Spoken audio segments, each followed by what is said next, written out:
Hi, this is Project Plan. Welcome to this live Living and Working Abroad show, coming to you with great effort and trauma as we try to overcome some technical snags we've had today. Thank you to Google for that. It's coming up to the end of the year. Less than 90 days to go until the UK tax returns are due at the end of January for the tax year to January 23. But the calendar tax year is coming up now in December 23 for countries where expats are living or have got property rentals in locations where there's a calendar year tax year at the end of December. So you've got some year-end tax planning that you can do now. You can review your expenses and your allowances. What can you charge to your business, to your property? What gains can you take of any capital purchases that you could do to maximize your tax savings in the current tax period?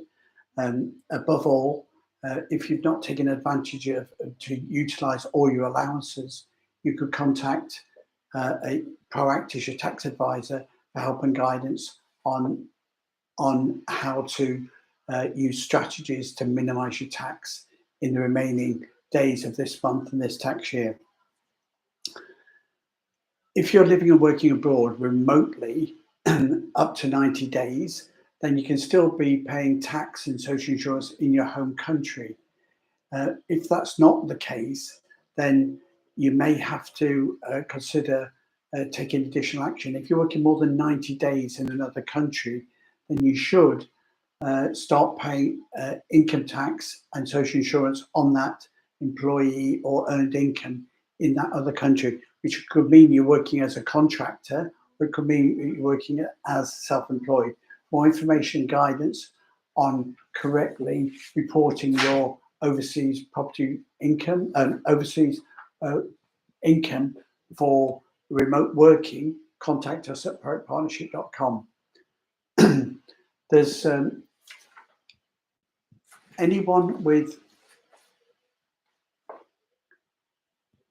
Proact Partnership advise clients with overseas property in Spain, Portugal, France, Greece, Cyprus about managing that property and the tax reporting.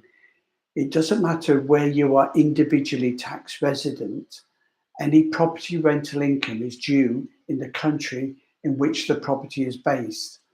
So in Italy, that's 21%. In Cyprus, it could be anywhere between 2 and 5%, depending upon your circumstances. With Cyprus, you've got special exemptions for non-domicile, but there still could be a small amount of tax to pay. In the UK, even if you're tax resident in the UK, if you've got overseas property rental, then you should report that on your UK tax return.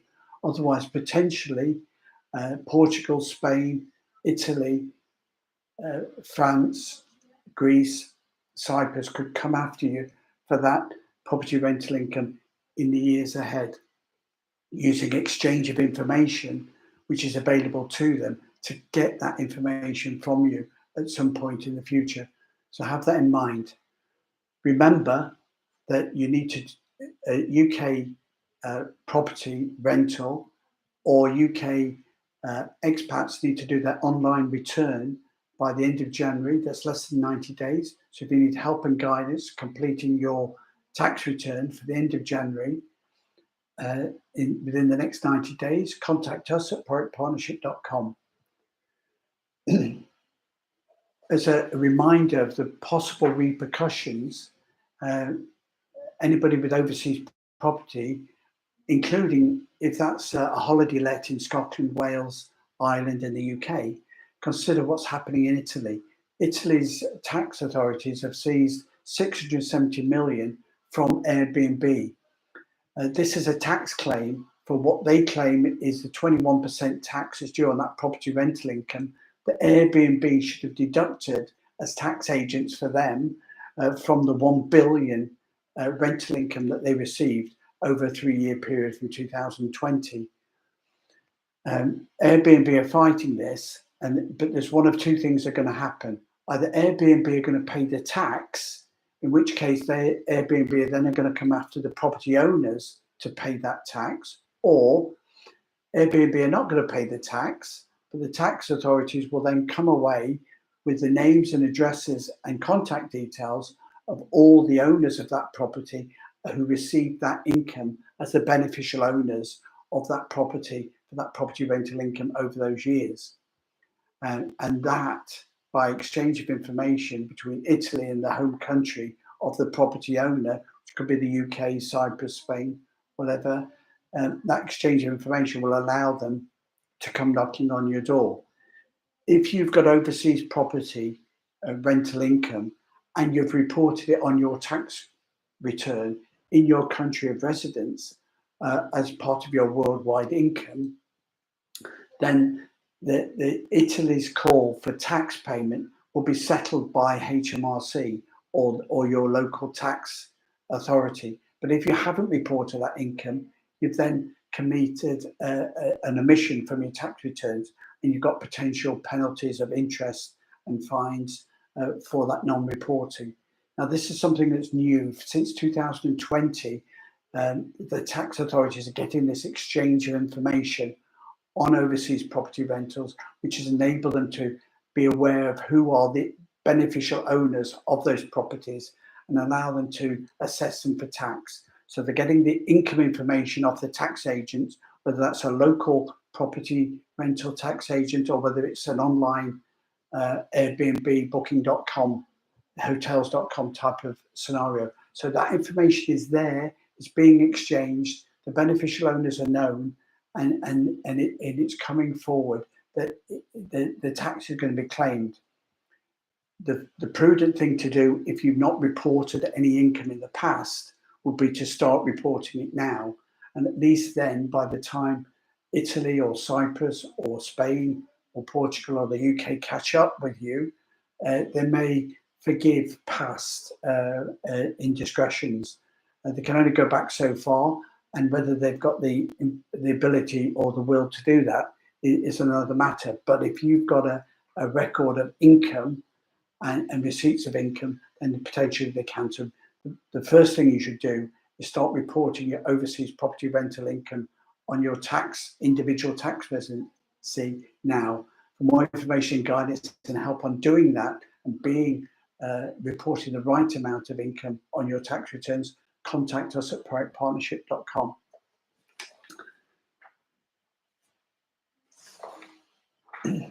So, as I was saying earlier, there's less than 90 days to go to the end of the tax reporting season for 2023 for UK tax returns. Anybody who's been requested to do a tax return for the UK or has got a UK tax liability must report that into the UK by the end of January, and it must be done online now. Paper returns, that expired at the end of October, but all expats have to do online returns, and those can be submitted by January. So Proact is in full mode on that. We want to get everything done by the end of the calendar year. And so if you've got any help and guidance you want completing that tax return, contact us at proactpartnership.com. Property, rental income, capital gains from property sales, capital gains from investment sales are all reportable in the UK, even if you're expat living or working abroad. If you recently moved, again, it's reportable in the UK. Any type of crypto sales is capital gains, so it's a reportable income in the UK. For help and guidance, speak to your expat tax advisor, Proact Partnership. Contact us at proactpartnership.com. Cyprus trusts have been in the news in the last week or so, and Vladimir Putin, Roman Abramovich, Chelsea FC, and Russian oligarchs are showing that not that Cyprus trusts are bad, is that Cyprus trusts are very good, because from these very, very rich people with billions of pounds under their portfolio, they've been able to use Cyprus trusts as a low tax planning tool to manage their assets. Now, they may have acted illegally, especially post sanctions for Russia. What the Russian law is in terms of how they operate, the Russian law makes whatever they did legal. But obviously, since the sanctions, that is now not allowed, and those are the issues that are being raised and challenged by Roman Abramovich and other people of this world. But what it does show is that Cyprus trusts work for family and for business and for your overseas property. The Cyprus International Trust does not charge tax on any worldwide assets. So if you're getting income or gains from overseas, or rental income, Cyprus Trust is not going to tax that. And the fact that it's owned in that Cyprus Trust means that there's no inheritance taxes and there's no capital gains taxes as those assets are transferred from beneficiary to beneficiary. So a family trust set up in Cyprus with business shares or property ownership, or with investment ownership, can provide income to family and business down the generations without inheritance tax of 40% and without capital gains tax or other additional taxes being placed because of an individual's personal tax residence. So for more information and guidance on that, contact us at ferretpartnership.com. Inheritance tax is a real thing for British citizens, and things could go either way. But at the moment, 40% of your assets on death are chargeable to inheritance tax payable within 6 months. And that's for all UK domiciled citizens. To change a domicile, you've got to be expat for up to 20 years. So if you're still got some ties to the UK, or you come back to the UK, even if your ashes are returned to the UK will still deem a UK citizen to be domiciled and liable to 40% inheritance tax on their worldwide assets. Even if they're non-domicile, your UK assets, if you've got £1 million property in London, are still subject to UK inheritance tax at 40%. So there's lots of ways to manage that. We mentioned that you could use a Cyprus Trust to manage those assets, and there's other things you could do as well to give to family. A Cyprus Trust is a great way of gifting assets to family and avoiding capital gains, gifting taxes, and inheritance taxes for future generations. If you want more information and guidance on protecting overseas investments, property and business from inheritance tax in the UK, contact us at ferretpartnership.com. There's a new world order coming in 2024, whether we like it or not. We've already seen the geopolitical instabilities with Russia, Iran, and China, with Turkey, getting involved, as well as the Israel and Middle East situation. And that's going to create a new world order when that all settles down in 2024. In 2010, the motor car was just coming into existence, and the Ford Model T hadn't yet brushed off the production lines. So there's a few cars around, but not very many motor vehicles. Most people in 1910 still use a horse and cart. In 1925, Trust, Estate and Wills Act in the UK, the first thing described as a chattel of an individual was his saddle and bridle when he died, because that was still a person's main possession. Because if you wanted to go on a journey, you didn't have a car, you had a bridle and saddle, which you put on your horse to go to the next stagecoach inn to change your horse or stay overnight and move on for your journey across country or across borders.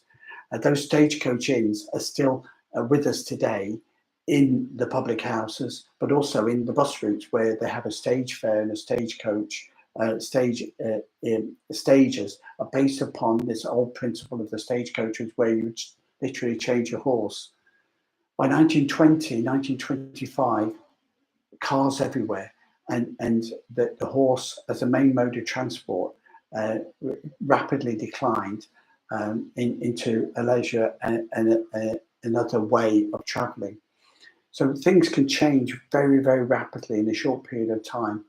and we've got a new world order coming in for next year.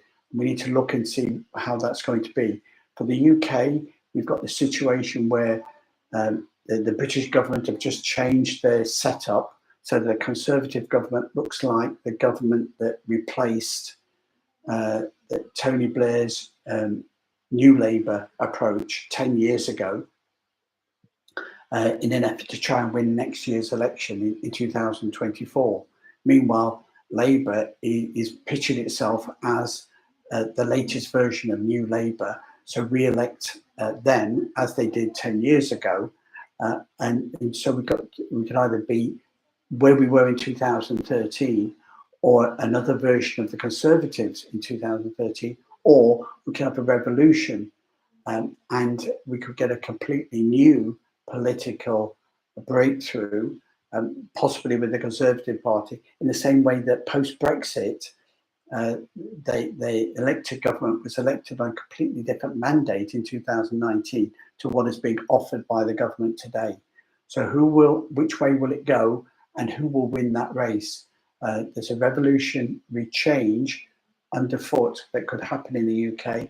We can either be the same as we were 10 years ago, either from a Labour or Conservative perspective. We could be completely new post-Brexit, independent, trading Britain with alliances around the world in America, India, and Africa.